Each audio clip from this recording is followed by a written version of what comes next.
Tamil wisdom daily சேனலுக்கு உங்களை அன்புடன் வரவேற்கிறோம். செங்கோட்டு பெருமானே, நான் எந்த இடத்தில் கந்தா என்று அழைக்கிறேனோ அந்த இடத்தில் எனக்கு துணையாக உனது சேவலுடன் நீ வர வேண்டும் என்று அருணகிரிநாதர் மனமுருகி வேண்டியதற்கு பல ஆழமான ஆன்மீக காரணங்கள் உண்டு. அந்த மாபெரும் ரகசியங்களைத்தான் இன்று நாம் விரிவாக காணப்போகிறோம். திருச்செங்கோட்டில் அருணகிரிநாதரின் பரவச நிலை.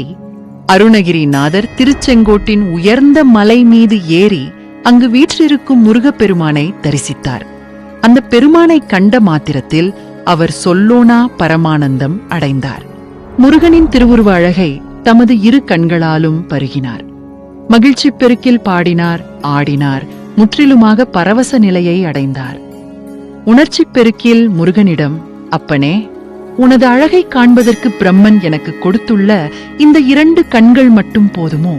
எனக்கு அவன் 4000 கண்களை கொடுக்கவில்லையே என்று மிகவும் வருந்தி உருகினார். பின்னர், செங்கோட்டில் அமர்ந்துள்ள பெருமானே, நான் எந்தெந்த இடங்களில் எல்லாம் கந்தா என்று உன்னை அழைக்கின்றேனோ அந்த இடங்களில் எல்லாம் நீ உனது செஞ்சேவலை கொண்டு என் முன் வர வேண்டும் என்று திருப்புகழில் ஒரு சிறப்பான விண்ணப்பத்தை செய்தார். சேவலின் காவல் மற்றும் முருகனின் அபயம் சேவல் என்னும் சொல்லுக்கு காவல் அல்லது துணை என்றும் ஒரு பொருள் உண்டு என்பதை நாம் கந்தர் அந்தாதியில் காணலாம். அருணகிரிநாதரின் உருக்கமான வேண்டுதலுக்கு இணங்கி அவ்வாறே உனக்கு உதவுவோம் என்று முருகப்பெருமானிடமிருந்து அவருக்கு ஒரு நல்லறிகுறியும் கிடைத்தது. அந்த துணிவை கொண்டுதான் அவர் ஒரு கந்தர் அலங்கார பாடலில், செங்கோடை குமரனை நான் எங்கு நினைத்தாலும் அவன் அங்கே என் முன் வந்து எதிர் நிற்பான் என்று பாடினார். மேலும் வேறொரு கந்தர் அலங்கார பாடலில், என் விழிக்குத் துணை அவனது திரு மென்மலர் பாதங்கள், மெய்ம்மை குன்றாத மொழிக்குத் துணை முருகா என்னும் நாமங்கள், முன்பே செய்த பழிக்குத் துணை அவனது 12 தோள்கள், நான் பயந்து செல்லும் வழிக்குத் துணை அவனது வடிவேலும் செங்கோடு வாழ்மயில் வாகனனுமே என்று பாடி மகிழ்ந்தார்.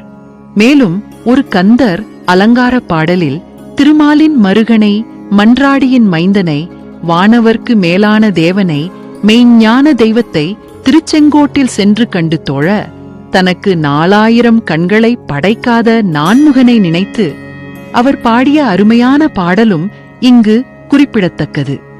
யமபயம் நீக்கும் செங்கோடன் அருணகிரிநாதர் திருமந்திர பாடலில் திருமூலர் கூறிய வண்ணம் முருகனிடம் தனது இறுதி காலத்துக்காக ஒரு கோரிக்கையை முன்வைக்கிறார்.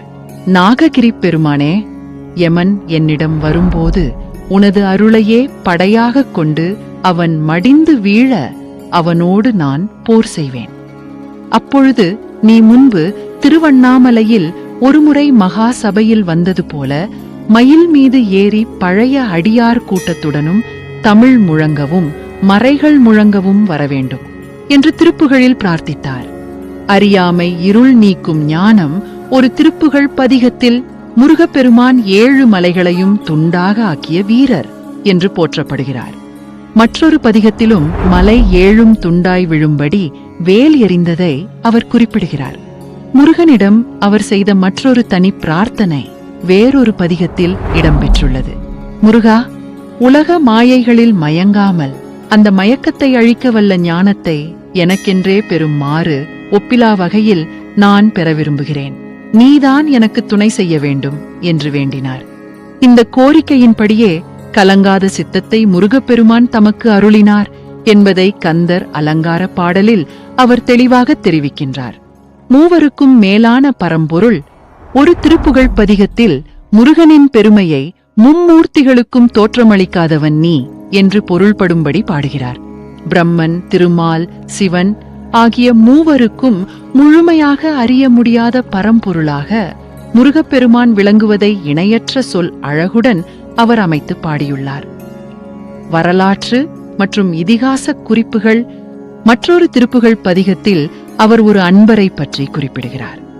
அந்த அன்பர் மகாபக்தரான நல்லியக்கோடனாக இருக்கலாம் என்று கருதப்படுகிறது. சிறுபானாற்றுப்படை என்னும் நூலில் சில வரிகளில் இது பற்றிய குறிப்பு உள்ளது. பகைவர்களுக்கு அஞ்சி நின்ற நல்லியக்கோடன் முருகனின் கனவு கட்டளைப்படி நீர்நிலையில் பூத்திருந்த பூவையே வேலாக நினைத்து எரிந்து வெற்றி பெற்றான். அவன் வேல் கொண்டு வெற்றி பெற்ற இடமே வேலூராயிற்று என்னும் வரலாற்றுச் செய்தியோடு இது பொருந்திப் போகிறது. அதேபோல ஒரு திருப்புகழ் பாடலில் முழு ராமாயணத்தின் சுருக்கத்தையும் அருணகிரிநாதர் மிக அழகாக பதிவு செய்துள்ளார். மறை போற்றும் செங்கோடு திருச்செங்கோடு வேதங்களால் பூஜிக்கப்பட்ட தலம் என்பதை திருப்புகழிலும் பல கந்தர் அந்தாதி பாடல்களிலும் அவர் குறிப்பிடுவதன் மூலம் நாம் அறியலாம். மேலும் திருச்செங்கோடு அர்த்தநாரீசுவரர் தலம் என்பதை காஞ்சி நகர் திருப்புகழில் பெரியோனும் தலைவியும் பக்கத்து ஒக்க இருக்கும் சைலம் என்று அவர் சுட்டிக்காட்டியுள்ளார். திருப்புகழின் பெருமையும் அருணகிரியாரின் நன்றியும் அருணகிரிநாதர் திருச்செங்கோட்டுக்கு வரும் முன்னரே அவர் பாடிய அற்புத திருப்புகழ் பாக்களின் பெருமை நாடு முழுவதும் பரவி போற்றப்பட்டது. ஞானியரும் புலவரும் திருப்புகழ் பாடல்களின் சொல் அழகையும் பொருள் ஆழத்தையும் கண்டு வியந்தனர், கற்று மகிழ்ந்தனர். இதனை உணர்ந்த அருணகிரிநாதர், திருச்செங்கோட்டு பெருமானே, கிழக்கு மேற்கு தெற்கு வடக்கு என 4 திசைகளிலும் உள்ள பக்தர்கள் அற்புதம் என வியக்கும்படியான சந்தம் நிறைந்த உனது திருப்புகழை சிறிது அடியேன் ஓதும்படி அனுக்கிரகம் செய்து உலகமெங்கும் பரவும்படி செய்த உனது கருணையை நான் மறக்கவே மாட்டேன் என்று திருப்புகழ் பாடலில் தமது ஆண்டவனையே பாடி நன்றி பாராட்டினார். திருச்செங்கோட்டின் பல்வேறு பெயர்களும் நூல்களின் தோற்றமும் திருப்புகழில் திருச்செங்கோட்டிற்கு செங்கோடு, செங்கோடை, செங்குவடு, நாகமாமலை, நாககிரி, காலகிரி, உரகசிகரி, சர்ப்பகோத்திரம், சர்ப்பகிரி, சர்ப்பப் பொற்றை, பனி சைலம், புஜக கோத்ரி என பல பெயர்கள் வழங்கப்பட்டுள்ளன. இது கொங்கு நாட்டை சார்ந்தது என்பதை சில திருப்புகழ் வரிகள் மூலம் அறிய முடிகிறது. திருவிடைக்கழி போல திருச்செங்கோடும் அருணகிரிநாதர் விசேஷ அனுக்கிரகம் பெற்ற தலங்களுள் ஒன்றாகும். சுவாமிகள் பல நாட்கள் திருச்செங்கோட்டில் தங்கியிருந்தார். அப்போது கந்தர் அலங்காரத்தின் பல அற்புதமான செய்யுள்களை பாடி மகிழ்ந்தார். சுவாமிகள் ஆங்காங்கு பல சமயங்களில் தனிப்பாடல்களாக பாடிய கட்டளை கலித்துறை செய்யுள்களில் ஒரு 100 பாடல்கள் அவராலேயோ அல்லது பின்பு வந்த வேறு பெரியாராலேயோ தொகுக்கப்பட்டு கந்தர் அலங்காரம் என்னும் அருமை பெயரிடப்பட்டு ஒரு நூலாக வகுக்கப்பட்டிருக்க வேண்டும் என்று தோன்றுகிறது.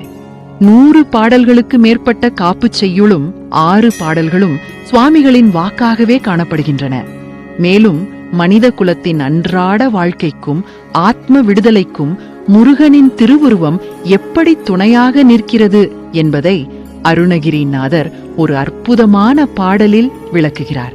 நமது விழிக்குத் துணையாக முருகனின் திருமலர் போன்ற பாதங்களும், நாம் பேசும் பொய்மையில்லாத மொழிக்குத் துணையாக முருகா எனும் திருநாமங்களும், நாம் முன்பு செய்த பாவங்களை போக்குவதற்குத் துணையாக எம்பெருமானின் 12 தோள்களும், நாம் செல்லும் வழிக்குத் துணையாக அவருடைய வடிவேலும் செங்கோடன் மயூரமும் துணை நிற்கும் என்று உறுதிபட பாடியுள்ளார். இத்தனை சிறப்புகளும் அருணகிரிநாதரின் ஆத்மார்த்தமான பக்தி மனமும் கமழும் திருச்செங்கோட்டு மலையையும் முருகப்பெருமானையும் நாமும் மானசீகமாக நினைத்து வழிபடுவோம். யம பயம் நீக்கி ஞானம் தந்து உலக மாயைகளிலிருந்து நம்மை விடுத்துக் காக்க அந்த வடிவேலவனின் சேவலும் மயிலும் நமக்கு என்றும் துணையாக நிற்கட்டும். அருணகிரிநாதரின் இந்த அற்புதமான பக்தி பயணமும் அவர் நமக்களித்த ஞான பொக்கிஷங்களும் என்றும் நம் மனதை செம்மைப்படுத்தும். இதுபோன்ற மேலும் பல அற்புதமான ஆன்மீக தகவல்களை தொடர்ந்து கேட்க நமது தமிழ் விஸ்டம் டெய்லி சேனலோடு இணைந்திருங்கள். நன்றி.